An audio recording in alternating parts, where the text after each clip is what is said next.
ਸੋ ਵਿਦਿਆਰਥੀਓ, ਜਿਸ ਤਰ੍ਹਾਂ ਅਸੀਂ ਆਪਣੇ ਪਿਛਲੇ ਲੈਕਚਰਾਂ ਦੇ ਵਿੱਚ ਲਗਾਤਾਰ ਅਧਿਆਪਨ ਦੇ ਮਨੋਵਿਗਿਆਨਿਕ ਸਿਧਾਂਤਾਂ ਦੀ ਜਿਹੜੀ ਵਿਆਖਿਆ ਕਰ ਰਹੇ ਹਾਂ, ਸੋ ਅਸੀਂ ਆਪਣੇ ਇਸ ਲੈਕਚਰ ਦੇ ਵਿੱਚ ਵੀ ਇਹ ਜਿਹੜਾ ਅਧਿਆਪਨ ਦੇ ਮਨੋਵਿਗਿਆਨਿਕ ਸਿਧਾਂਤਾਂ ਦੀ ਵਿਆਖਿਆ ਜਿਹੜੀ ਉਸ ਨੂੰ ਜਾਰੀ ਰੱਖ ਰਹੇ ਹਾਂ। ਔਰ ਅਧਿਆਪਨ ਦੇ ਜਿਹੜੇ ਮਨੋਵਿਗਿਆਨਿਕ ਸਿਧਾਂਤ ਨੇ ਔਰ ਉਹਨਾਂ ਦੀ ਵਿਆਖਿਆ ਕਰਦੇ ਹੋਏ ਔਰ ਉਹਨਾਂ ਦੇ ਬਾਰੇ ਜਾਣਦੇ ਹੋਏ ਜਿਹੜਾ ਸਾਨੂੰ ਅਧਿਆਪਨ ਖੇਤਰ ਦੇ ਵਿੱਚ ਮਨੋਵਿਗਿਆਨਿਕ ਪੱਖ ਦੀ ਕੀ ਭੂਮਿਕਾ ਹੁੰਦੀ ਹੈ, ਮਨੋਵਿਗਿਆਨਿਕ ਪੱਖ ਦਾ ਕੀ ਯੋਗਦਾਨ ਹੁੰਦਾ ਹੈ ਔਰ ਉਸ ਦੇ ਬਾਰੇ ਸਾਨੂੰ ਕਾਫੀ ਕੁਝ ਜਿਹੜਾ ਪਤਾ ਲੱਗਦਾ ਹੈ। ਔਰ ਜਦੋਂ ਵੱਖ-ਵੱਖ ਜਿਹੜੇ ਸਿਧਾਂਤ ਦੇ ਵਿਚਾਰ ਅਧੀਨ ਹੁੰਦੇ ਨੇ ਤਾਂ ਉਦੋਂ ਕਿਤੇ ਨਾ ਕਿਤੇ ਜਿਹੜੀ ਸਾਡੀ ਕਹਿ ਲਓ ਕਿ ਨਵਾਂ ਗਿਆਨ ਜਾਂ ਕਹਿ ਲਓ ਕਿ ਨਵੇਂ ਅਨੁਭਵ ਨੇ ਔਰ ਜਾਂ ਨਵੀਆਂ ਉਦਾਹਰਨਾਂ ਨੇ ਉਹਨਾਂ ਦੇ ਬਾਰੇ ਜਦੋਂ ਸਾਨੂੰ ਪਤਾ ਲੱਗਦਾ ਤਾਂ ਸਾਡੇ ਵਿੱਚ ਜਿਹੜਾ ਗਿਆਨ ਹੈ ਸਾਡੇ ਉਹਦੇ ਵਿੱਚ ਇੱਕ ਨਿਰਮਾਣ ਹੁੰਦਾ ਹੈ, ਉਹਦੀ ਇੱਕ ਸਿਰਜਣਾ ਹੁੰਦੀ ਹੈ ਨਵੀਂ। ਸਾਡੇ ਨਵੇਂ ਅਨੁਭਵ ਨੇ ਜਿਹੜੇ ਉਹ ਸਾਡੇ ਤਜਰਬੇ ਦੇ ਵਿੱਚ ਉਹ ਸ਼ਾਮਲ ਹੋ ਜਾਂਦੇ ਨੇ। ਔਰ ਅਸੀਂ ਅੱਜ ਗੱਲ ਕਰ ਰਹੇ ਹਾਂ ਜਿਹੜੇ ਅਗਲੇ ਸਿਧਾਂਤ ਨੇ ਜਿਹੜੇ ਲਗਾਤਾਰ ਅਸੀਂ ਉਹਨਾਂ ਦੀ ਵਿਆਖਿਆ ਕਰ ਰਹੇ ਹਾਂ, ਉਸ ਦੇ ਵਿੱਚ ਆਉਂਦਾ ਕਿ ਸਿਰਜਣਾਤਮਕਤਾ। ਔਰ ਸਿਰਜਣਾਤਮਕਤਾ ਦਾ ਸਿਧਾਂਤ ਹੈ ਜਿਹੜਾ ਉਹ ਆਪਣੇ ਆਪ ਦੇ ਵਿੱਚ ਬਹੁਤ ਜ਼ਿਆਦਾ ਮਹੱਤਵਪੂਰਨ ਹੈ।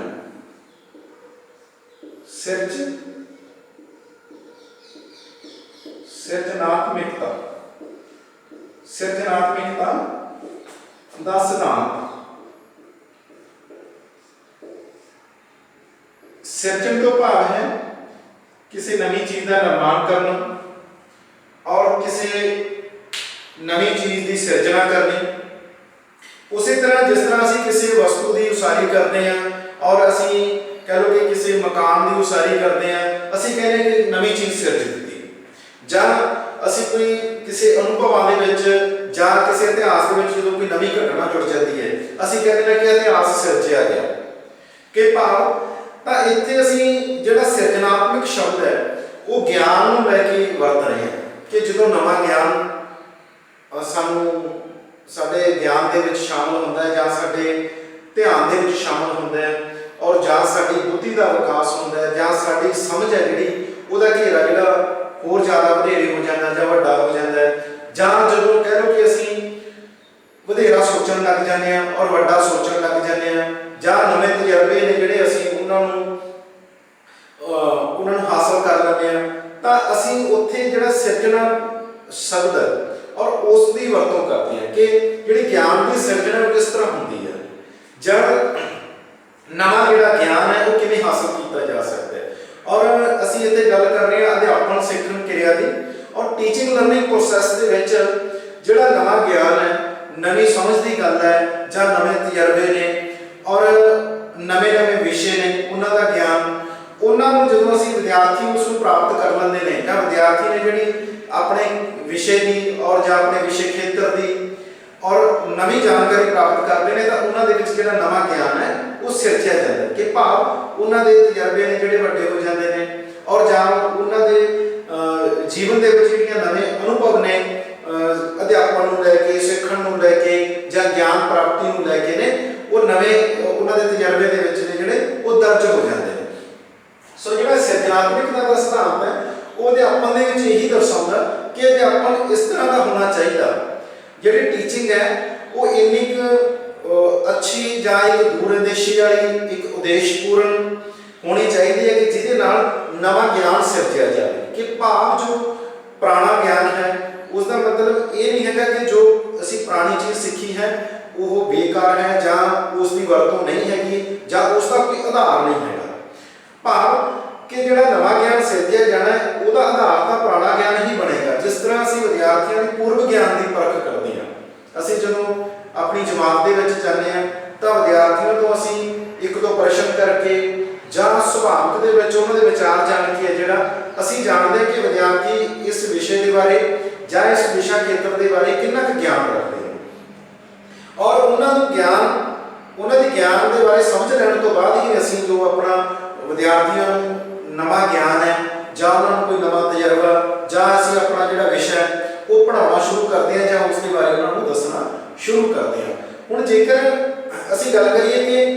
ਕੇਵਲ ਤੇ ਕੇਵਲ ਪੁਰਾਣਾ ਗਿਆਨ ਨੂੰ ਉਦਾਹਰਨ ਲਿਆ ਜਾਵੇ ਜਾਂ ਕੇਵਲ ਤੇ ਕੇਵਲ ਪੁਰਾਣੇ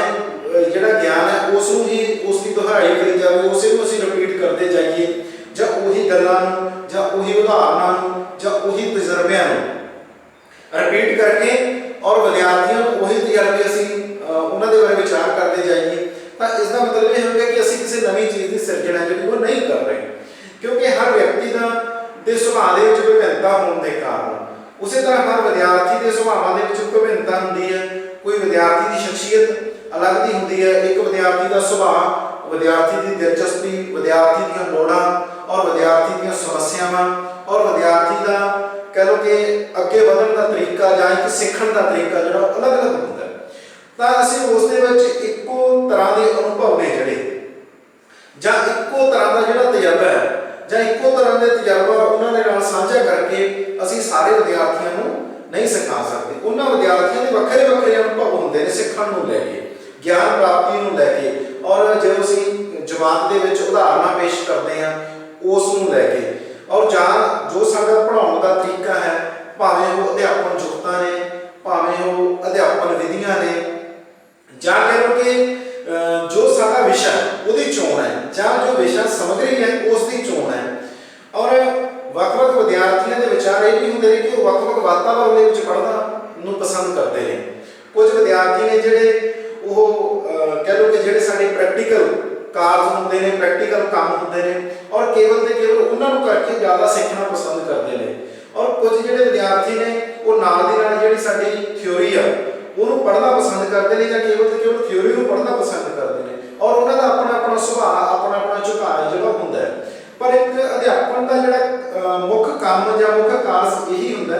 ਕਿ ਵਿਦਿਆਰਥੀਆਂ ਦੇ ਵਿੱਚ ਕੁਝ ਨਾ ਕੁਝ ਨਵਾਂ ਸਿਰਜਿਆ ਜਾਵੇ, ਵਿਦਿਆਰਥੀਆਂ ਦੇ ਗਿਆਨ ਦੇ ਵਿੱਚ ਵਾਧਾ ਕੀਤਾ ਜਾਵੇ, ਭਾਵੇਂ ਕਿ ਉਸ ਦੇ ਲਈ ਅਸੀਂ ਵੱਖ-ਵੱਖ ਵਿਧੀਆਂ ਦੀ ਵਰਤੋਂ ਕਰੀਏ ਜਾਂ ਕਹਿ ਲਓ ਕਿ ਵੱਖ-ਵੱਖ ਕਿਰਿਆਵਾਂ ਨੇ ਜਿਹੜੀਆਂ, ਭਾਵੇਂ ਉਹ ਖੇਡ ਕਿਰਿਆਵਾਂ ਹੋਣ ਔਰ ਭਾਵੇਂ ਉਹ ਪ੍ਰਯੋਗੀ ਕਿਰਿਆਵਾਂ ਹੋਣ ਤੇ ਭਾਵੇਂ ਉਹ ਕੋਈ ਮਨੋਰੰਜਨ ਕਿਰਿਆਵਾਂ ਹੋਣ। ਅਸੀਂ ਮਨੋਰੰਜਨ ਕਿਰਿਆਵਾਂ ਤੋਂ ਉਦਾਹਰਨ ਲੈਂਦੇ ਹਾਂ ਕਿ ਅਸੀਂ ਵਿਦਿਆਰਥੀਆਂ ਨੂੰ ਜਦੋਂ ਕੋਈ ਸਟੋਰੀ ਪੜ੍ਹਾ ਰਹੇ ਹੁੰਦੇ ਹਾਂ, ਜਦੋਂ ਅਸੀਂ ਕਿਸੇ ਕਹਾਣੀ ਦੇ ਬਾਰੇ ਦੱਸ ਰਹੇ ਹੁੰਦੇ ਹਾਂ, ਤਾਂ ਵਿਦਿਆਰਥੀ ਉਸ ਕਹਾਣੀ ਦੇ ਵਿੱਚ ਜੋ ਘਟਨਾਕ੍ਰਮ ਹੁੰਦੇ ਨੇ ਜਾਂ ਉਸ ਕਹਾਣੀ ਦੇ ਵਿੱਚ ਕਈ ਵਾਰ ਕਿ ਕੋਈ ਪਾਤਰ ਇਸ ਤਰ੍ਹਾਂ ਦੇ ਹੁੰਦੇ ਨੇ ਕਿ ਜਿਨ੍ਹਾਂ ਨੂੰ ਵਿਦਿਆਰਥੀ ਨੇ ਜਿਹੜੇ ਉਹ ਆਪਣੀ ਬੁੱਕ ਤੋਂ ਜਾਂ ਅਧਿਆਪਕ ਦੇ ਦੱਸੇ ਤੋਂ ਪੜ੍ਹ ਕੇ ਜਿਹੜਾ ਉਸ ਦੀ ਡੂੰਘਾਈ ਦੇ ਨਾਲ ਨਹੀਂ ਜਾਣ ਸਕਦੇ। ਤਾਂ ਉੱਥੇ ਇੱਕ ਮਨੋਰੰਜਨ ਜਿਹੜੀ ਵਿਧੀ ਹੈਗੀ ਆ ਜਾਂ ਇੱਕ ਜਿਹੜੀ ਕਹਿ ਲਓ ਕਿ ਅਧਿਆਪਨ ਯੁਕਤ ਹੈਗੀ ਆ, ਉਸ ਦੀ ਵਰਤੋਂ ਕਰਦੇ ਹੋਏ ਅਸੀਂ ਵਿਦਿਆਰਥੀਆਂ ਨੂੰ ਕਿਸੇ ਮੂਵੀ ਦੇ ਰੂਪ ਦੇ ਵਿੱਚ ਜਾਂ ਕੋਈ ਡਾਕੂਮੈਂਟਰੀ ਫਿਲਮ ਦੇ ਰੂਪ ਦੇ ਵਿੱਚ ਉਹਨਾਂ ਨੂੰ ਉਹ ਜਿਹੜੀ ਕਹਾਣੀ ਹੈ ਉਹ ਉਸ ਇੱਕ ਡਾਕੂਮੈਂਟਰੀ ਦੇ ਰੂਪ ਦੇ ਵਿੱਚ ਉਹਨਾਂ ਨੂੰ ਦਿਖਾ ਸਕਦੇ ਹਾਂ, ਜਿਹਦੇ ਨਾਲ ਕੀ ਹੈ ਕਿ ਵਿਦਿਆਰਥੀ ਉਸ ਨੂੰ ਵੇਖ ਕੇ ਜਾਂ ਇੱਕ ਕਹਿ ਲਓ ਕਿ ਇੱਕ ਮੂਵੀ ਦੇਖਣ ਦੀ ਵਿਧੀ ਨੂੰ ਲੈ ਕੇ ਜਾਂ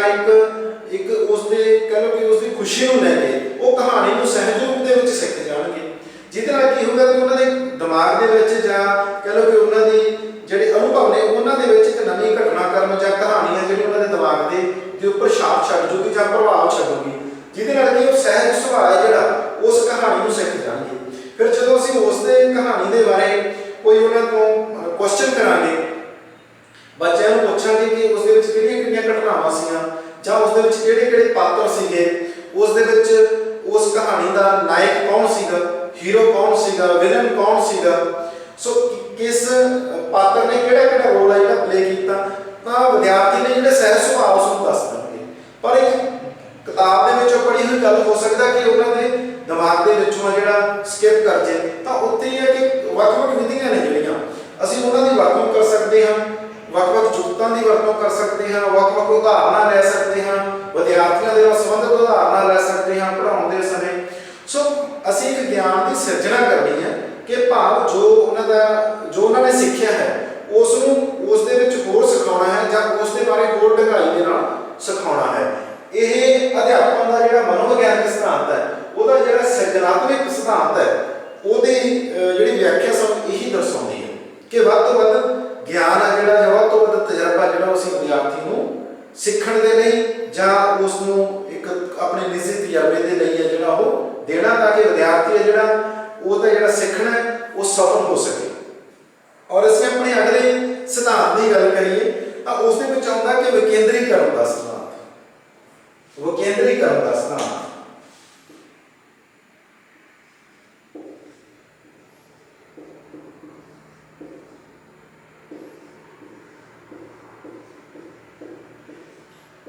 ਵਿਕੇਂਦਰੀਕਰਨ ਸ਼ਬਦ ਕੇਂਦਰੀਕਰਨ ਦਾ ਵਿਰੋਧੀ ਸ਼ਬਦ ਹੈ। ਕੇਂਦਰੀਕਰਨ ਤੋਂ ਭਾਵ ਹੁੰਦਾ ਹੈ ਕਿ ਕਿਸੇ ਇੱਕ ਦੁਆਲੇ ਦੇ ਧੁਰੇ ਇਕੱਠੇ ਹੋਣਾ, ਭਾਵੇਂ ਉਹ ਕੋਈ ਨਿਯਮ ਹੋਣ ਜਾਂ ਕੋਈ ਸਿਧਾਂਤ ਹੋਣ, ਔਰ ਜਦੋਂ ਉਹ ਇੱਕ ਦੁਆਲੇ ਦੇ ਘੇਰੇ ਦੇ ਵਿੱਚ ਇਕੱਠੇ ਨੇ ਜਾਂ ਇੱਕ ਧੁਰੇ ਦੇ ਦੁਆਲੇ ਇਕੱਠੇ ਨੇ ਤਾਂ ਉਹ ਕੇਂਦਰੀਕਰਨ ਹੋ ਗਿਆ। ਜਦੋਂ ਉਹ ਵੱਖ-ਵੱਖ ਪੱਖਾਂ ਤੋਂ ਆਪਣਾ ਭੂਮਿਕਾ ਰੱਖਦੇ ਨੇ ਜਾਂ ਆਪਣਾ ਸਥਾਨ ਰੱਖਦੇ ਨੇ ਤਾਂ ਉਹਨਾਂ ਦਾ ਵਿਕੇਂਦਰੀਕਰਨ ਹੋ ਗਿਆ। ਜਦੋਂ ਕਿਸੇ ਇੱਕ ਵਿਅਕਤੀ ਦੇ ਕੋਲ ਸਾਰੀ ਪਾਵਰ ਹੁੰਦੀ ਹੈ ਤਾਂ ਉਹ ਕੇਂਦਰੀਕਰਨ ਹੁੰਦਾ ਉਹ ਸ਼ਕਤੀ ਦਾ ਵਿਕੇਂਦਰੀਕਰਨ ਕਿ ਜਦੋਂ ਸਾਰਿਆਂ ਕੋਲ ਬਰਾਬਰ ਜਾਂ ਸਾਰਿਆਂ ਦੇ ਵਿੱਚ ਜਿਹੜੀ ਸ਼ਕਤੀ ਹੈ ਉਹ ਵੰਡੀ ਹੋਵੇ ਉਹ ਵਿਕੇਂਦਰੀਕਰਨ ਹੋ ਗਿਆ। ਸੋ ਇੱਥੇ ਅਸੀਂ ਵਿਕੇਂਦਰੀਕਰਨ ਦੀ ਗੱਲ ਕਰਦੇ ਹਾਂ, ਇੱਥੇ ਕਿਸੇ ਸ਼ਕਤੀ ਦੀ ਗੱਲ ਨਹੀਂ, ਇੱਥੇ ਤਾਂ ਆਪਣਾ ਰੋਲ ਪਲੇ ਕਰਨ ਦੀ ਗੱਲ ਹੈ ਕਿ ਜਿਸ ਤਰ੍ਹਾਂ ਅਸੀਂ ਅਧਿਆਪਨ ਸਿੱਖਣ ਜਿਹੜਾ ਕਾਰਜ ਹੈ ਉਸ ਦੀ ਗੱਲ ਕਰ ਰਹੇ ਹਾਂ, ਉਸ ਦੇ ਵਿੱਚ ਅਧਿਆਪਕ ਹੈ ਜਿਹੜਾ ਉਹਦਾ ਇੱਕ ਆਪਣੀ ਭੂਮਿਕਾ ਹੁੰਦੀ ਹੈ ਔਰ ਵਿਦਿਆਰਥੀਆਂ ਦੀ ਆਪਣੀ ਭੂਮਿਕਾ ਹੁੰਦੀ ਹੈ। ਸੋ ਇਸ ਤਰ੍ਹਾਂ ਜਿਹੜਾ ਵਿਸ਼ਾ ਹੁੰਦਾ ਹੈ ਔਰ ਜਿਹੜਾ ਸਬਜੈਕਟ ਮੈਟਰ ਹੁੰਦਾ ਹੈ ਉਹਦੀ ਆਪਣੀ ਭੂਮਿਕਾ ਹੁੰਦੀ ਹੈ, ਕਿਉਂਕਿ ਉਹਦੀ ਇੱਕ ਭੂਮਿਕਾ ਵੀ ਬਹੁਤ ਜ਼ਿਆਦਾ ਮਹੱਤਵਪੂਰਨ ਹੁੰਦੀ ਹੈ। ਕਿਉਂਕਿ ਜਿਹੜਾ ਸਾਡਾ ਸਬਜੈਕਟ ਮੈਟਰ ਹੈ ਉਹ ਜਿੰਨਾ ਕੁ ਜ਼ਿਆਦਾ ਇੰਟਰਸਟਿੰਗ ਹੋਏਗਾ ਔਰ ਜਿੰਨਾ ਕੁ ਜ਼ਿਆਦਾ ਉਹ ਵਿਦਿਆਰਥੀਆਂ ਦੇ ਜਿਹੜੇ ਅਨੁਭਵ ਨੇ ਜਾਂ ਵਿਦਿਆਰਥੀਆਂ ਦੀ ਜਿਹੜੀ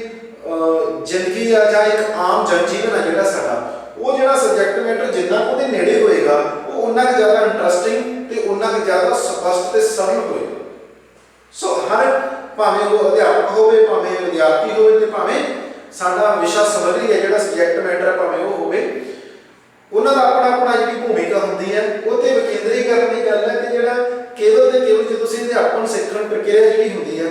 ਉਸ ਦੇ ਵਿੱਚ ਸਾਰਿਆਂ ਦਾ ਜਿਹੜਾ ਰੋਲ ਹੈ ਜਾਂ ਸਾਰਿਆਂ ਦੀ ਭੂਮਿਕਾ ਜਿਹੜੀ ਉਹ ਬਰਾਬਰ ਹੋਣੀ ਚਾਹੀਦੀ ਹੈ। ਜੇਕਰ ਅਸੀਂ ਕੇਵਲ ਤੇ ਕੇਵਲ ਇੱਕ ਅਧਿਆਪਕ ਦੀ ਗੱਲ ਕਰੀਏ ਕਿ ਜਿਹੜੀ ਸਾਰੀ ਕਿਰਿਆ ਹੈ ਅਧਿਆਪਨ ਦੀ ਜਾਂ ਕਹਿ ਲਓ ਕਿ ਇੱਕ ਜਮਾਤ ਦੀ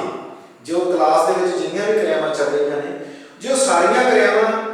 ਦੇ ਜਿਹੜਾ ਉਹਨਾਂ ਦਾ ਘੁੰਮਣਾ ਕੇਵਲ ਤੇ ਕੇਵਲ ਅਧਿਆਪਕ ਦੇ ਦੁਆਲੇ ਘੁੰਮੀ ਜਾਣਗੀਆਂ, ਭਾਵ ਅਧਿਆਪਕ ਹੀ ਬੱਚਿਆਂ ਨੂੰ ਪੜ੍ਹਾਉਂਦਾ ਜਾਏਗਾ, ਅਧਿਆਪਕ ਹੀ ਪ੍ਰਸ਼ਨ ਪੁੱਛਦਾ ਜਾਏਗਾ, ਅਧਿਆਪਕ ਦੀ ਜੋ ਵੀ ਕਿਰਿਆ ਉਹ ਇਕੱਲਾ ਅਧਿਆਪਕ ਹੀ ਕਰੇਗਾ, ਤਾਂ ਜਿਹਦੇ ਨਾਲ ਕੀ ਹੈ ਕਿ ਅਧਿਆਪਨ ਸਿੱਖਣ ਜਿਹੜਾ ਪ੍ਰੋਗਰਾਮ ਹੈ ਉਹ ਸਫਲਤਾਪੂਰਵਕ ਨਹੀਂ ਹੋ ਸਕਦਾ। ਉਸ ਦਾ ਕਾਰਨ ਇਹ ਹੈ ਕਿਉਂਕਿ ਜਦੋਂ ਦੂਸਰੇ ਜਿਹੜੇ ਵਿਦਿਆਰਥੀ ਨੇ ਇੱਕ ਪੱਖ ਤੇ ਬੈਠੇ ਨੇ ਉਹ ਨਾ ਤਾਂ ਪ੍ਰਸ਼ਨ ਪੁੱਛਣਗੇ ਔਰ ਨਾ ਹੀ ਉਹ ਆਪਣੀ ਜਮਾਤ ਦੇ ਵਿੱਚ ਕੋਈ ਐਕਟਿਵ ਰਹਿਣਗੇ, ਕਿਉਂਕਿ ਉਹਨਾਂ ਨੂੰ ਪਤਾ ਕਿ ਸਾਤੋਂ ਪ੍ਰਸ਼ਨ ਨਹੀਂ ਪੁੱਛਿਆ ਜਾਣਾ। ਔਰ ਦੂਸਰੀ ਗੱਲ ਹੈਗੀ ਹੈ ਕਿ ਜਿਹੜਾ ਸਬਜੈਕਟ ਮੈਟਰ ਜਿਸ ਦੀ ਅਸੀਂ ਚੋਣ ਕਰਨੀ ਹੈ ਵਿਸ਼ਾ ਸਮੱਗਰੀ ਦੀ, ਔਰ ਉਹ ਵਿਦਿਆਰਥੀਆਂ ਦੇ ਲੈਵਲ ਦੀ ਉਸ ਦੀ ਚੋਣ ਨਹੀਂ ਹੋਏਗੀ, ਵਿਦਿਆਰਥੀਆਂ ਤੋਂ ਉੱਚ ਪੱਧਰ ਦਾ ਹੋਏਗਾ ਜਾਂ ਵਿਦਿਆਰਥੀਆਂ ਦੇ ਜਿਹੜੀ ਗਿਆਨ ਪੱਧਰ ਹੈ ਉਸ ਤੋਂ ਨੀਵੇਂ ਪੱਧਰ ਦਾ ਹੋਏਗਾ, ਤਾਂ ਜਿਹਦੇ ਨਾਲ ਵਿਦਿਆਰਥੀਆਂ ਦਾ ਦਿਲਚਸਪੀ ਨਹੀਂ ਬਣੇਗੀ। ਸੋ ਉੱਥੇ ਤਿੰਨਾਂ ਚੀਜ਼ਾਂ ਦੀ ਲੋੜ ਹੈਗੀ ਆ ਕਿ ਵਿਦਿਆਰਥੀ ਵੀ ਐਕਟਿਵ ਹੋਣ ਜਮਾਤ ਦੇ ਵਿੱਚ,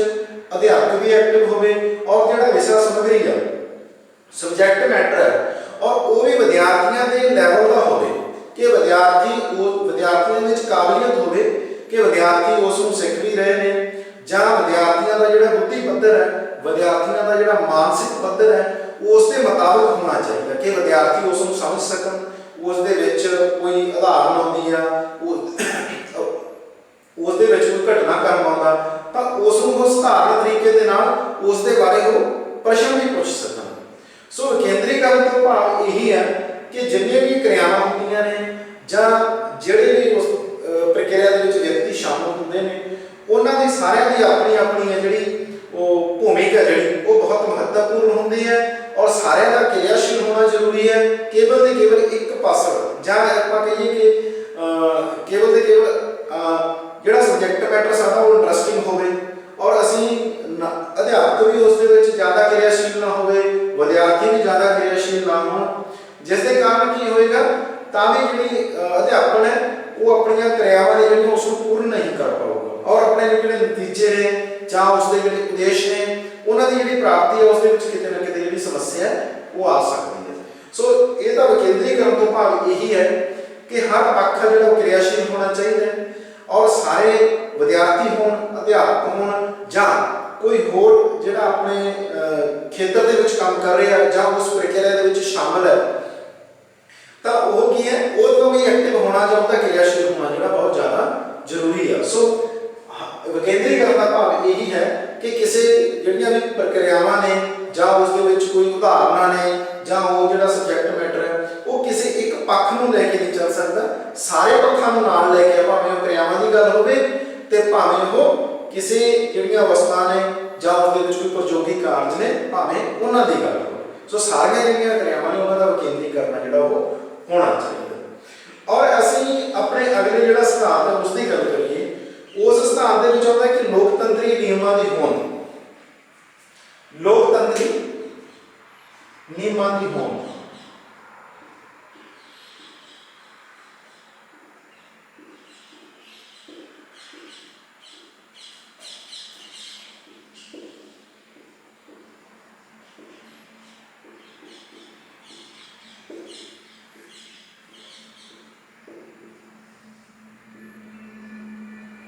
ਲੋਕਤੰਤਰੀ ਨਿਯਮਾਂ ਦੀ ਹੋਂਦ ਕਿ ਭਾਵ ਜਿਹੜੇ ਅਧਿਆਪਨ ਦੇ ਨਿਯਮ ਨੇ, ਸਿੱਖਣ ਦੇ ਨਿਯਮ ਨੇ, ਜਾਂ ਅਧਿਆਪਨ ਸਿੱਖਣ ਦੇ ਦੌਰਾਨ ਜੋ ਵੀ ਕਿਰਿਆਵਾਂ ਹੁੰਦੀਆਂ ਨੇ ਉਹ ਲੋਕਤੰਤਰੀ ਆਧਾਰਿਤ ਹੋਣੀਆਂ ਚਾਹੀਦੀਆਂ ਨੇ, ਲੋਕਤੰਤਰੀ ਨਿਯਮਾਂ ਦੇ ਆਧਾਰਿਤ ਹੋਣੀਆਂ ਚਾਹੀਦੀਆਂ ਨੇ। ਹੁਣ ਅਸੀਂ ਲੋਕਤੰਤਰ ਤੋਂ ਕੀ ਭਾਵ ਹੈ ਕਿ ਲੋਕਾਂ ਦੁਆਰਾ, ਲੋਕਾਂ ਦਾ ਆਪਣਾ ਔਰ ਲੋਕਾਂ ਲਈ ਤਿਆਰ ਕੀਤੇ ਹੋਏ ਜਿਹੜੇ ਨਿਯਮ ਹੁੰਦੇ ਨੇ ਉਹਨਾਂ ਨੂੰ ਅਸੀਂ ਲੋਕਤੰਤਰੀ ਨਿਯਮ ਕਹਿੰਦੇ ਹਾਂ। ਕਿ ਭਾਵ ਜਿਸ ਦੇ ਵਿੱਚ ਸਾਰੇ ਲੋਕਾਂ ਦੀ ਸਹਿਭਾਗਤਾ ਹੁੰਦੀ ਹੈ, ਸਮੂਹਿਕ ਸਹਿਭਾਗਤਾ ਹੁੰਦੀ ਹੈ, ਕੋਈ ਇੱਕ ਸ਼ਕਤੀ ਹੈ ਜਿਹੜੀ ਜਾਂ ਕੋਈ ਖਾਸ ਜਿਹੜਾ ਵਰਗ ਹੈ ਜਾਂ ਕੋਈ ਖਾਸ ਸਮਾਜ ਹੈ ਜਿਹੜਾ ਉਸ ਦੇ ਵਿੱਚ ਸ਼ਾਮਲ ਨਹੀਂ ਹੁੰਦਾ ਜਾਂ ਕੋਈ ਖਾਸ ਵਿਅਕਤੀ ਸ਼ਾਮਲ ਨਹੀਂ ਹੁੰਦੇ, ਉਸ ਦੇ ਵਿੱਚ ਤਾਂ ਸਾਰੇ ਲੋਕ ਹੀ ਸ਼ਾਮਲ ਹੁੰਦੇ ਨੇ ਅਜਿਹੇ ਨਿਯਮ। ਸੋ ਇੱਥੇ ਅਸੀਂ ਅਧਿਆਪਨ ਸਿੱਖਣ ਦੇ ਵਿੱਚ ਲੋਕਤੰਤਰ ਤੋਂ ਭਾਵ ਇਹੀ ਆ ਕਿ ਜੋ ਅਸੀਂ ਵਿਕੇਂਦਰੀਕਰਨ ਦੀ ਗੱਲ ਕੀਤੀ ਕਿ ਭਾਵ ਕਿ ਕਿਸੇ ਚੀਜ਼ ਦਾ ਜਾਂ ਕਿਸੇ ਦਬਾਅ ਦਾ ਜਾਂ ਕਿਸੇ ਕਹਿ ਲਓ ਕਿ ਪ੍ਰੈਸ਼ਰਾਈਜ਼ ਜਿਹੜਾ ਕਿਰਿਆ ਜਿਹੜੀ ਉਹ ਨਹੀਂ ਹੋਣੀ ਚਾਹੀਦੀ। ਕਿ ਭਾਵ ਅਸੀਂ ਇੱਕ ਉਦਾਹਰਨ ਲਈਏ ਕਿ ਅਧਿਆਪਕ ਹੈ ਜਿਹੜਾ ਉਸ ਦਾ ਵਿਦਿਆਰਥੀਆਂ ਨੂੰ ਇੰਨਾ ਡਰ ਵੀ ਨਹੀਂ ਹੋਣਾ ਚਾਹੀਦਾ ਕਿ ਵਿਦਿਆਰਥੀ ਇੱਕ ਸਧਾਰਨ ਤਰੀਕੇ ਦੇ ਨਾਲ ਜਾਂ ਕਹਿ ਲਓ ਕਿ ਬੇਝਿਜਕ ਤਰੀਕੇ ਦੇ ਨਾਲ ਜਾਂ ਕਹਿ ਲਓ ਕਿ ਉਹਨਾਂ ਦੇ ਡਰ ਦੇ ਕਾਰਨ ਉਹਨਾਂ ਨੂੰ ਇੰਨੀ ਜ਼ਿਆਦਾ ਉਸ ਚੀਜ਼ ਨੂੰ ਲੱਗੇ ਕਿ ਜਦੋਂ ਅਸੀਂ ਅਧਿਆਪਕ ਨੂੰ ਕੋਈ ਕੁਐਸਚਨ ਕਰਾਂਗੇ ਜਾਂ ਉਸ ਨੂੰ ਅਸੀਂ ਕੁਝ ਪੁੱਛਣ ਦੀ ਕੋਸ਼ਿਸ਼ ਕਰਾਂਗੇ ਤਾਂ ਸਾਨੂੰ ਝਿੜਕ ਪੈ ਸਕਦੀ ਹੈ। ਤਾਂ ਉਸ ਨੂੰ ਕੀ ਹੈ ਕਿ ਲੋਕਤੰਤਰੀ ਤਰੀਕੇ ਦੇ ਨਾਲ ਕਿ ਵਿਦਿਆਰਥੀਆਂ ਨੂੰ ਵੀ ਪ੍ਰਸ਼ਨ ਪੁੱਛਣ ਦੇ ਲਈ ਮੌਕਾ ਦਿੱਤਾ ਜਾਵੇ ਔਰ ਉਹਨਾਂ ਨੂੰ ਉਤਸ਼ਾਹਿਤ ਕੀਤਾ ਜਾਵੇ, ਤਾਂ ਕੀ ਹੈ ਕਿ ਜਿਹੜਾ ਨਿਯਮ ਨੇ, ਜਿਹੜੇ ਅਧਿਆਪਨ ਦੇ ਨਿਯਮ ਨੇ ਜਾਂ ਸਿੱਖਣ ਦੇ ਨਿਯਮ ਨੇ ਉਹ ਲੋਕਤੰਤਰੀ ਹੋਣ। ਕਿ ਭਾਵ ਅਧਿਆਪਕ ਨੂੰ ਇੰਨਾ ਡਰ ਆਪਣੇ ਵਿਦਿਆਰਥੀਆਂ ਦੇ ਉੱਪਰ ਨਹੀਂ ਹੋਣਾ ਚਾਹੀਦਾ ਕਿ ਵਿਦਿਆਰਥੀ ਨੇ ਜਿਹੜੇ ਕੋਈ ਪ੍ਰਸ਼ਨ ਪੁੱਛਣ ਤੋਂ ਜਾਂ ਉਹਨਾਂ ਨੂੰ ਕਿਸੇ ਕਹਿ ਲਓ ਕਿ ਜੋ ਸਮੱਗਰੀ ਹੈ, ਗਿਆਨ ਸਮੱਗਰੀ ਹੈ ਜਾਂ ਕੋਈ ਵਿਸ਼ਾ ਹੈ ਜਾਂ ਕੋਈ ਸਬਜੈਕਟ ਨੂੰ ਲੈ ਕੇ ਜਿਹੜੀ ਵੀ ਉਹਨਾਂ ਦੀ ਸਮੱਸਿਆ ਹੈ, ਕੋਈ ਆਪਣੀ ਸਮੱਸਿਆ ਜਿਹੜੀ ਆਪਣੇ ਅਧਿਆਪਕ ਦੇ ਅੱਗੇ ਨਾ ਰੱਖ ਸਕਣ। ਜੇਕਰ ਉਹ ਅਜਿਹਾ ਕਰਨਗੇ, ਉਹ ਕਿਸੇ ਡਰ ਦੇ ਕਾਰਨ ਜਾਂ ਕਿਸੇ ਦਬਾਅ ਦੇ ਕਾਰਨ ਆਪਣੀਆਂ ਸਮੱਸਿਆਵਾਂ ਨੂੰ ਛੁਪਾਉਣਗੇ, ਤਾਂ ਕੀ ਹੋਏਗਾ ਕਿ ਉਹਨਾਂ ਦਾ ਜਿਹੜਾ ਸਿੱਖਣਾ ਉਹ ਸਫਲ ਨਹੀਂ ਹੋਏਗਾ, ਕਿਉਂਕਿ ਉਹਨਾਂ ਦੀ ਸਮੱਸਿਆ ਹੋਏਗੀ ਉਹ ਕਿਸੇ ਡਰ ਦੇ ਕਾਰਨ, ਦਬਾਅ ਦੇ ਕਾਰਨ ਅਧਿਆਪਕ ਦੇ ਸਾਹਮਣੇ ਆਪਣੀ ਸਮੱਸਿਆ ਨੂੰ ਨਹੀਂ ਦੱਸਣਗੇ, ਤਾਂ ਜਿਹਦੇ ਕਾਰਨ ਹੋਏਗਾ ਕਿ ਜਿਹੜਾ ਅਧਿਆਪਨ ਹੈ ਉਹ ਵੀ ਪ੍ਰਭਾਵਿਤ ਹੋਏਗਾ। ਅਧਿਆਪਕ ਤਾਂ ਇੱਕ ਪਾਸੇ ਪ੍ਰਕਿਰਿਆ ਕਰਦਾ ਜਾਏਗਾ, ਸਿਖਾਉਂਦਾ ਜਾਏਗਾ, ਪੜ੍ਹਾਉਂਦਾ ਜਾਏਗਾ, ਪਰ ਅਧਿਆਪਕ ਆਪਣੀ ਜੋ ਵਿਦਿਆਰਥੀ ਨੂੰ ਆਪਣੀ ਸਮੱਸਿਆ ਨਾਲ ਜੂਝਣਗੇ ਤਾਂ ਜਿਹਦੇ ਨਾਲ ਕੀ ਹੈ ਕਿ ਸਿੱਖ ਨਹੀਂ ਸਕਣਗੇ। ਸੋ ਲੋਕਤੰਤਰੀ ਜਿਹੜੇ ਨਿਯਮ ਨੇ ਉਹ ਹੋਣੇ ਚਾਹੀਦੇ ਨੇ ਕਿ ਵਿਦਿਆਰਥੀ ਚਾਹਣ ਤਾਂ ਉਹ ਆਪਣਾ ਕੋਈ ਪ੍ਰਸ਼ਨ ਪੁੱਛ ਸਕਦੇ ਨੇ, ਅਗਰ ਉਹਨਾਂ ਨੂੰ ਕਿਸੇ ਸਬਜੈਕਟ ਨੂੰ ਲੈ ਕੇ ਡਾਊਟ ਹੈ ਉਹ ਪੁੱਛ ਸਕਦੇ ਨੇ, ਅਗਰ ਉਹ ਇੱਕ ਵਾਰ ਦੱਸੇ ਤੋਂ ਜਾਂ ਕਿਸੇ ਵਿਧੀ ਦੇ ਰਾਹੀਂ ਉਹ ਨਹੀਂ ਉਸ ਨੂੰ ਸਮਝ ਸਕੇ ਵਿਸ਼ੇ ਨੂੰ ਤਾਂ ਉਹ ਦੁਬਾਰਾ ਉਸ ਨੂੰ ਰਿਪੀਟ ਕਰਨ ਲਈ ਕਹਿ ਸਕਦੇ ਨੇ। ਤਾਂ ਵੱਖ-ਵੱਖ ਵਿਦਿਆਰਥੀਆਂ ਦੀਆਂ ਸਮੱਸਿਆਵਾਂ ਹੋ ਸਕਦੀਆਂ ਨੇ। ਜਿਸ ਤਰ੍ਹਾਂ ਜਮਾਤ ਕਮਰੇ ਦੀਆਂ ਬਹੁਤ ਸਾਰੀਆਂ ਸਮੱਸਿਆਵਾਂ ਹੁੰਦੀਆਂ ਨੇ ਜੋ ਅਸੀਂ ਅੱਗੇ ਜਾ ਕੇ ਡਿਸਕਸ ਕਰਾਂਗੇ। ਬਹੁਤ ਸਾਰੀਆਂ ਸਮੱਸਿਆਵਾਂ ਸਿੱਖਣ ਨੂੰ ਲੈ ਕੇ ਹੁੰਦੀਆਂ ਨੇ, ਬਹੁਤ ਸਾਰੀਆਂ ਸਮੱਸਿਆਵਾਂ ਅਧਿਆਪਨ ਨੂੰ ਲੈ ਕੇ ਹੁੰਦੀਆਂ ਨੇ, ਪਰ ਜਦੋਂ ਅਸੀਂ ਲੋਕਤੰਤਰੀ ਨਿਯਮਾਂ ਦੀ ਗੱਲ ਕਰਦੇ ਹਾਂ ਤਾਂ ਉਸ ਦੇ ਵਿੱਚ ਹੁੰਦਾ ਹੈ ਕਿ ਕਿਸੇ ਦੀ ਕੋਈ ਵੀ ਸਮੱਸਿਆ ਜਾਂ ਕਿਸੇ ਦਾ ਕੋਈ ਵੀ ਵਿਚਾਰ ਜਾਂ ਉਸ ਵਿਸ਼ੇ ਨੂੰ ਲੈ ਕੇ ਵਿਦਿਆਰਥੀਆਂ ਦੀ ਜਾਂ ਅਧਿਆਪਕ ਦੀ ਸਹਿਮਤੀ ਜਾਂ ਅਸਹਿਮਤੀ ਹੈ ਜਿਹੜੀ ਉਸ ਨੂੰ ਸ਼ਾਮਲ ਕਰਨਾ ਕਿਰਿਆ ਦੇ ਵਿੱਚ ਬਹੁਤ ਜ਼ਿਆਦਾ ਜ਼ਰੂਰੀ ਹੈ ਕਿ ਅਸੀਂ ਉਸ ਨੂੰ ਬੇਧਿਆਨ ਨਾ ਕਰਾਂਗੇ। ਜਦੋਂ ਅਸੀਂ ਅੱਜ ਕਿਸੇ ਸਮੱਸਿਆ ਨੂੰ ਜਾਂ ਕਿਸੇ ਵਿਦਿਆਰਥੀਆਂ ਦੇ ਵਿਚਾਰ ਨੂੰ ਜਾਂ ਅਧਿਆਪਕ ਦੇ ਵਿਚਾਰ ਨੂੰ ਔਰ ਜਾਂ ਅਧਿਆਪਨ ਸਿੱਖਣ ਕਿਰਿਆ ਦੇ ਵਿੱਚ ਜੋ ਵੀ ਕਿਰਿਆਵਾਂ ਉਸ ਦੇ ਵਿੱਚ ਜਾਂ ਵਿਧੀਆਂ ਜਾਂ ਉਸ ਦੇ ਵਿੱਚ ਅਧਿਆਪਨ ਯੋਗਤਾ ਜਾਂ ਉਦਾਹਰਨਾਂ, ਜੇ ਅਸੀਂ ਕਿਸੇ ਨੂੰ ਵੀ ਬੇਧਿਆਨ ਨਾ ਕਰਕੇ ਜਾਂ ਕਿਸੇ ਕਿਰਿਆ ਨੂੰ ਬੇਧਿਆਨ ਕਰਕੇ ਚੱਲਾਂਗੇ ਤਾਂ ਕੀ ਹੋਏਗਾ, ਜਿਹੜਾ ਅਧਿਆਪਨ ਸਿੱਖਣਾ ਹੈ ਉਹ ਪੂਰਨ ਰੂਪ ਦੇ ਵਿੱਚ ਉਹ ਲਾਗੂ ਨਹੀਂ ਹੋਏਗਾ ਜਾਂ ਉਹ ਸਫਲ ਨਹੀਂ ਹੋਏਗਾ। ਸੋ ਜਿਹੜਾ ਅਧਿਆਪਨ ਹੈ ਉਹ ਲੋਕਤੰਤਰੀ ਸਿਧਾਂਤਾਂ ਤੇ ਜਿਹੜਾ ਉਹ ਆਧਾਰਿਤ ਹੋਣਾ ਚਾਹੀਦਾ, ਜਿਸ ਦੇ ਵਿੱਚ ਸਾਰੇ ਵਿਦਿਆਰਥੀ ਉਸ ਦੇ ਵਿੱਚ ਆਪਣਾ ਭਾਗ ਲੈ ਸਕਣ ਔਰ ਵਿਦਿਆਰਥੀ ਆਪਣਾ ਪੱਖ ਰੱਖ ਸਕਣ, ਅਧਿਆਪਕ ਆਪਣਾ ਪੱਖ ਰੱਖ ਸਕੇ ਔਰ ਜਿਹੜਾ ਵਿਸ਼ਾ ਹੈ ਸਬਜੈਕਟ ਮੈਟਰ ਹੈ ਉਹਦਾ ਇੱਕ ਆਪਣਾ ਜਿਹੜਾ ਪੱਖ ਹੈ ਉਹ ਹੋਵੇ। ਕੋਈ ਇੱਕ ਪਾਸੜ ਜਿਹੜੀ ਕਿਰਿਆ ਹੈਗੀ ਹੈ ਉਹ ਨਹੀਂ ਹੋਣੀ ਚਾਹੀਦੀ। ਸੋ ਇਸ ਦੇ ਨਾਲ ਕੀ ਹੈ, ਜਿਹੜਾ ਅਧਿਆਪਨ ਹੈ ਉਹ ਦਿਲਚਸਪ ਵੀ ਬਣੇਗਾ ਔਰ ਵਿਕਾਸਸ਼ੀਲ ਵੀ ਬਣੇਗਾ। ਸੋ ਅਸੀਂ ਹੁਣ ਆਪਣੇ ਅਗਲਾ ਜਿਹੜਾ ਸਿਧਾਂਤ ਹੈ ਉਸ ਦੀ ਗੱਲ ਕਰੀਏ। ਉਸ ਦੇ ਵਿੱਚ ਆਉਂਦਾ ਹੈ ਕਿ ਸਮੂਹਿਕ ਕਿਰਿਆਸ਼ੀਲਤਾ ਦਾ ਸਿਧਾਂਤ, ਜੋ ਵੀ ਪਿਛਲੇ ਸਿਧਾਂਤਾਂ ਦੇ ਨਾਲ ਸੰਬੰਧਿਤ ਹੈ। ਇੱਥੇ ਗੱਲ ਕਰਦੇ ਹਾਂ ਸਮੂਹਿਕ ਕਿਰਿਆਸ਼ੀਲਤਾ ਦਾ ਸਿਧਾਂਤ। ਸਮੂਹਿਕ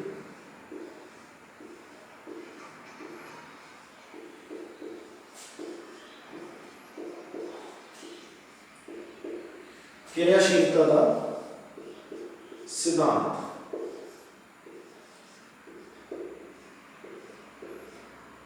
ਸਮੂਹਿਕ ਕਿਰਿਆਸ਼ੀਲਤਾ ਤੋਂ ਭਾਵ ਹੈ ਕਿ ਜਿਸ ਦੇ ਵਿੱਚ ਸਮੂਹਿਕ ਰੂਪ ਦੇ ਵਿੱਚ ਸਾਰੇ ਸ਼ਾਮਲ ਹੋ ਜਾਣ। ਜਿਸ ਤਰ੍ਹਾਂ ਅਸੀਂ ਪਹਿਲਾਂ ਗੱਲ ਕੀਤੀ ਹੈ ਉਹ ਕੇਂਦਰੀਕਰਨ ਦੀ, ਲੋਕਤੰਤਰੀ ਨਿਯਮਾਂ ਦੀ, ਉਸੇ ਤਰ੍ਹਾਂ ਸਮੂਹਿਕ ਕਿਰਿਆਸ਼ੀਲਤਾ। ਸਮੂਹਿਕ ਕਿਰਿਆਸ਼ੀਲਤਾ ਤੋਂ ਭਾਵ ਅਸੀਂ ਇਹ ਲਵਾਂਗੇ ਕਿ ਉਦਾਹਰਨ ਦੇ ਤੌਰ ਤੇ ਜਮਾਤ ਦੇ ਵਿੱਚ ਇਹ ਨਹੀਂ ਹੋਣਾ ਚਾਹੀਦਾ ਕਿ ਸਾਰੇ ਵਿਦਿਆਰਥੀਆਂ ਦੇ ਵਿੱਚੋਂ ਕੁਝ ਗਿਣਤੀ ਦੇ ਵਿੱਚ ਜਿਹੜੇ ਵਿਦਿਆਰਥੀ ਨੇ ਉਹੀ ਅਧਿਆਪਕ ਨੂੰ ਪ੍ਰਸ਼ਨ ਕਰ ਰਹੇ ਨੇ, ਕੇਵਲ ਤੇ ਕੇਵਲ ਉਹੀ ਆਪਣੀਆਂ ਸਮੱਸਿਆਵਾਂ ਦੱਸ ਰਹੇ ਨੇ ਔਰ ਜੋ ਕੁਝ ਜਿਹੜੇ ਵਿਦਿਆਰਥੀ ਨੇ ਉਹ ਉਸ ਦੇ ਵਿੱਚ ਭਾਗ ਨਹੀਂ ਲੈ ਰਹੇ, ਜਿਸ ਨੂੰ ਅਸੀਂ ਕਹਾਂਗੇ ਕਿ ਜਿਹੜਾ ਸਾਡਾ ਅਧਿਆਪਨ ਹੈ ਉਹ ਪੂਰਨ ਰੂਪ ਦੇ ਵਿੱਚ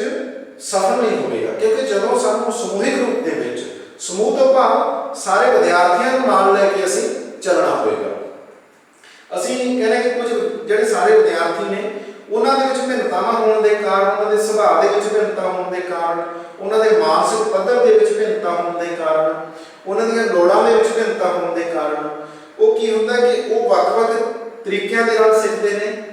ਉਹ ਵੱਖ-ਵੱਖ ਉਦਾਹਰਨਾਂ ਦੇ ਨਾਲ ਸਿੱਖਦੇ ਨੇ ਔਰ ਵੱਖ-ਵੱਖ ਜੁਗਤਾਂ ਦੇ ਨਾਲ ਸਿੱਖਦੇ ਨੇ ਔਰ ਉਹ ਵੱਖ-ਵੱਖ ਵਾਤਾਵਰਣ ਦੇ ਵਿੱਚ ਰਹਿ ਕੇ ਸਿੱਖਣਾ ਚਾਹੁੰਦੇ ਨੇ। ਸੋ ਇਸ ਦੇ ਨਾਲ ਕੀ ਹੈ ਕਿ ਜਿਹੜਾ ਅਧਿਆਪਨ ਹੈ, ਜਾਂ ਇੱਕ ਸਫਲਤਾਪੂਰਵਕ ਅਧਿਆਪਨ ਹੈ, ਜਾਂ ਅਸੀਂ ਗੱਲ ਕਰੀਏ ਕਿ ਇੱਕ ਆਦਰਸ਼ ਅਧਿਆਪਨ, ਇੱਕ ਆਦਰਸ਼ ਅਧਿਆਪਨ ਉਹ ਹੁੰਦਾ ਕਿ ਜਿਹੜਾ ਸਾਰੇ ਵਿਦਿਆਰਥੀਆਂ ਨੂੰ ਨਾਲ ਲੈ ਕੇ ਚੱਲਦਾ, ਕਿ ਭਾਵੇਂ ਨਹੀਂ ਤਾਂ ਕਿ ਵਿਦਿਆਰਥੀ ਨੂੰ ਅਸੀਂ ਪੰਜ ਜਾਂ ਕੁਝ ਵਿਦਿਆਰਥੀਆਂ ਨੂੰ ਅਸੀਂ ਕਹੀਏ ਕਿ ਕੇਵਲ ਇਹੀ ਸਿੱਖ ਸਕਦੇ ਨੇ ਜਾਂ ਜੋ ਬਾਕੀ ਵਿਦਿਆਰਥੀ ਨੇ ਉਹ ਨਹੀਂ ਸਿੱਖ ਸਕਦੇ, ਭਾਵੇਂ ਉਹ ਕਿਸੇ ਭਾਸ਼ਾ ਨੂੰ ਲੈ ਕੇ ਹੋਵੇ ਕਿ ਵਿਦਿਆਰਥੀ ਨੇ ਜਿਹੜੇ ਦੂਸਰੀ ਭਾਸ਼ਾ ਦੇ ਨਹੀਂ ਸਿੱਖ ਸਕਦੇ ਜਾਂ ਕੁਝ ਵਿਦਿਆਰਥੀ ਨੇ ਜਿਹੜੇ ਜੋ ਕੇਵਲ ਇਹ ਭਾਸ਼ਾ ਜਾਣਦੇ ਨੇ ਉਹ ਨਹੀਂ ਸਿੱਖ ਸਕਦੇ। ਉੱਥੇ ਇਹ ਜਿਹੜਾ ਵਿਤਕਰਾ, ਅਸੀਂ ਇੱਥੇ ਵਿਤਕਰਾ ਸ਼ਬਦ ਦੀ ਵਰਤੋਂ ਕਰਾਂਗੇ, ਉਹ ਵਿਤਕਰਾ ਜਿਹੜਾ ਉਹ ਜਮਾਤ ਦੇ ਵਿੱਚ ਨਹੀਂ ਹੋਣਾ ਚਾਹੀਦਾ।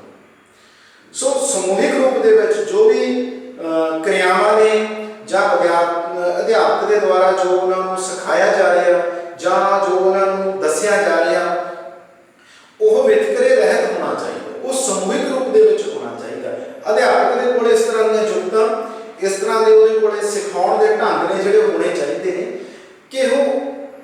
ਸਾਰੇ ਵਿਦਿਆਰਥੀਆਂ ਨੂੰ ਸਿਖਾ ਸਕੇ, ਨਾ ਕਿ ਕੁਝ ਵਿਦਿਆਰਥੀਆਂ ਨੂੰ। ਜਦੋਂ ਆਪਣੀਆਂ ਉਸਨੇ ਕੋਈ ਪ੍ਰਸ਼ਨ ਪੁੱਛਣਾ ਅਧਿਆਪਕ ਨੇ, ਉੱਥੇ ਇਹ ਵੀ ਨਹੀਂ ਹੋਣਾ ਚਾਹੀਦਾ ਕਿ ਉਹ ਕੁਝ ਵਿਦਿਆਰਥੀਆਂ ਨੂੰ ਪ੍ਰਸ਼ਨ ਪੁੱਛੇ ਕਿ ਜੋ ਉਹਦਾ ਸਹੀ ਉੱਤਰ ਦਿੰਦੇ ਨੇ, ਜੋ ਗਲਤ ਉੱਤਰ ਦਿੰਦੇ ਨੇ ਜਾਂ ਜਿਨ੍ਹਾਂ ਕੋਲੇ ਉਹਨਾਂ ਦੇ ਪ੍ਰਸ਼ਨਾਂ ਦਾ ਜਵਾਬ ਨਹੀਂ ਹੈਗਾ, ਅਧਿਆਪਕ ਨੇ ਉਹਨਾਂ ਨੂੰ ਵੀ ਪ੍ਰਸ਼ਨ ਪੁੱਛਣਾ। ਜੋ ਗਲਤ ਉੱਤਰ ਦਿੰਦੇ ਨੇ ਉਹਨਾਂ ਨੂੰ ਵੀ ਪੁੱਛਣਾ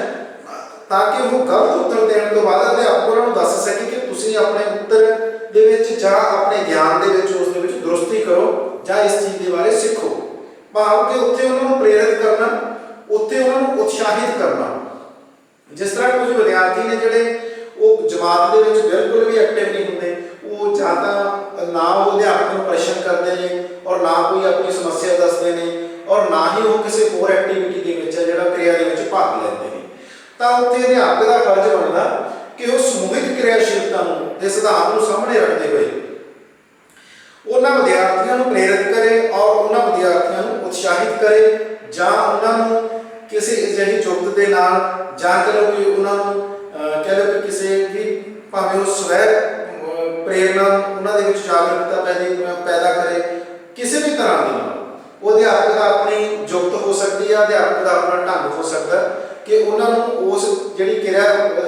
ਜਮਾਤ ਦੇ ਵਿੱਚ ਵਾਪਰ ਰਹੀ ਹੈ ਉਹਦੇ ਵਿੱਚ ਸ਼ਾਮਲ ਕਿਵੇਂ ਕਰਨਾ, ਜਾਂ ਸਮੂਹਿਕ ਰੂਪ ਦੇ ਵਿੱਚ ਜਿਹੜਾ ਉਹਨਾਂ ਨੂੰ ਸਿਖਾਉਣਾ ਕਿਵੇਂ ਆ, ਇਹ ਅਧਿਆਪਕ ਦੀ ਜ਼ਿੰਮੇਵਾਰੀ ਹੈ ਜਿਹੜੀ ਬਣਦੀ ਹੈ। ਸੋ ਸਮੂਹਿਕ ਕਿਰਿਆਸ਼ੀਲਤਾ ਦਾ ਸਿਧਾਂਤ ਇਹ ਦਰਸਾਉਂਦਾ ਕਿ ਜਿਹੜਾ ਜਮਾਤ ਦਾ ਹਰ ਪੱਖ ਹੈ ਉਹ ਕਿਰਿਆਸ਼ੀਲ ਹੋਣਾ ਚਾਹੀਦਾ ਹੈ। ਹਰ ਵਿਦਿਆਰਥੀ ਅਧਿਆਪਕ ਦੀ ਹਰ ਕਹਿ ਲਓ ਕਿ ਜਿਹੜੇ ਕਿਰਿਆ ਹੈ ਉਹ ਉਸ ਦੇ ਵਿੱਚ ਸ਼ਾਮਲ ਹੋਣੀ ਚਾਹੀਦੀ ਹੈ, ਤਾਂ ਕਿ ਵੱਧ ਤੋਂ ਵੱਧ ਵਿਦਿਆਰਥੀਆਂ ਨੂੰ ਜਿਹੜਾ ਉਹ ਗਿਆਨ ਦਿੱਤਾ ਜਾ ਸਕੇ, ਜਾਂ ਵੱਧ ਤੋਂ ਵੱਧ ਵਿਦਿਆਰਥੀਆਂ ਨੂੰ ਜਿਹੜਾ ਨਵੀਂ ਗੱਲ ਸਿੱਖਣ ਨੂੰ ਜਾਂ ਨਵੇਂ ਅਨੁਭਵ ਨੇ ਜਿਹੜੇ ਉਹਨਾਂ ਦਾ ਗਿਆਨ ਕਰਵਾਇਆ ਜਾਵੇ।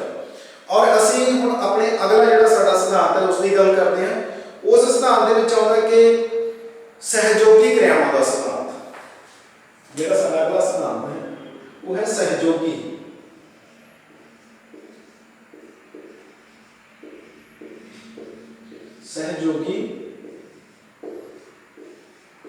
ਕਿਰਿਆਵਾਂ ਦਾ ਸਿਧਾਂਤ।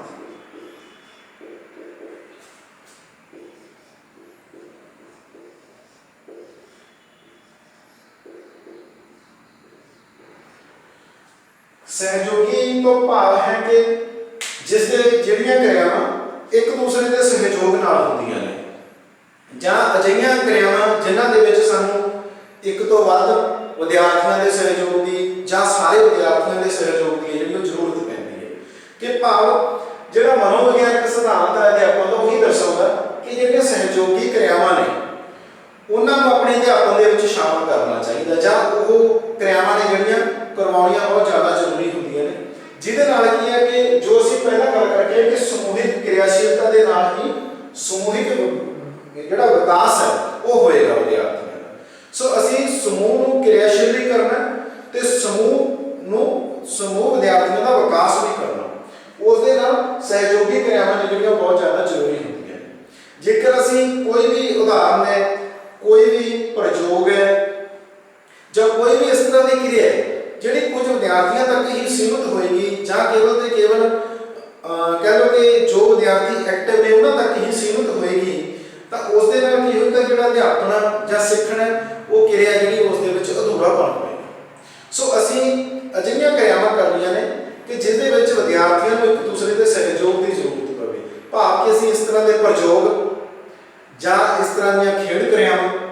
ਜਾਂ ਇਸ ਤਰ੍ਹਾਂ ਦੀਆਂ ਅਧਿਆਪਨ ਯੋਗਤਾ ਦੀ ਵਰਤੋਂ ਕਰਨੀ ਹੈ। ਜਿਸ ਤਰ੍ਹਾਂ ਅਸੀਂ ਜੋ ਵਿਦਿਆਰਥੀ ਜਮਾਤ ਦੇ ਵਿੱਚ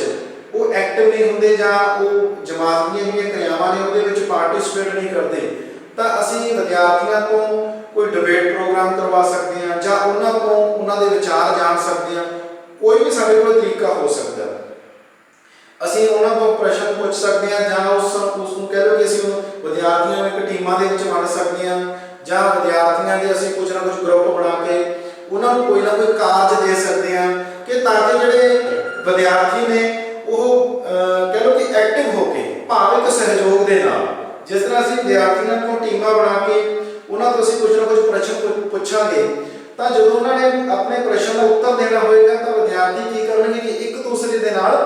ਕੋਆਪਰੇਟ ਕਰਨਗੇ ਕਿ ਸਾਡੀ ਟੀਮ ਹੈ ਜਿਹੜੀ ਉਹ ਵੱਧ ਅੰਕ ਪ੍ਰਾਪਤ ਕਰੇ। ਸੋ ਇਸ ਤਰ੍ਹਾਂ ਦੇ ਜਿਹੜੇ ਵਿਦਿਆਰਥੀਆਂ ਨੂੰ ਛੋਟੇ ਇਨਾਮ ਨੇ, ਭਾਵੇਂ ਉਹ ਪ੍ਰੇਰਨਾ ਹੋਵੇ, ਭਾਵੇਂ ਉਤਸ਼ਾਹ ਹੋਵੇ, ਸੋ ਉਸ ਦੇ ਨਾਲ ਜਿਹੜੀਆਂ ਸਹਿਯੋਗੀ ਕਿਰਿਆਵਾਂ ਨੇ ਉਹ ਕਰਵਾਈਆਂ ਜਾ ਸਕਦੀਆਂ ਨੇ, ਜਿਸ ਦੇ ਨਾਲ ਕੀ ਹੈ ਕਿ ਜਿਹੜੇ ਵਿਦਿਆਰਥੀ ਨੇ ਉਹਨਾਂ ਨੂੰ ਵੱਧ ਤੋਂ ਵੱਧ ਹੈ ਔਰ ਜਿਹੜੀ ਅਧਿਆਪਨ ਸਿੱਖਣ ਕਿਰਿਆ ਉਸ ਦੇ ਵਿੱਚ ਸ਼ਾਮਲ ਕੀਤਾ ਜਾ ਸਕਦਾ। ਸੋ ਵਿਦਿਆਰਥੀਓ, ਅੱਜ ਅਸੀਂ ਇਹਨਾਂ ਕਿਰਿਆਵਾਂ ਦੀ ਔਰ ਇਹਨਾਂ ਸਿਧਾਂਤਾਂ ਦੀ ਜੋ ਅਸੀਂ ਗੱਲ ਕੀਤੀ ਹੈ, ਉਹਨਾਂ ਦੀ ਵਿਆਖਿਆ ਕੀਤੀ ਹੈ। ਸੋ ਇਹ ਬਹੁਤ ਜ਼ਿਆਦਾ ਮਹੱਤਵਪੂਰਨ ਨੇ ਅਧਿਆਪਨ ਦੇ ਮਨੋਵਿਗਿਆਨਕ ਸਿਧਾਂਤ ਦੀ।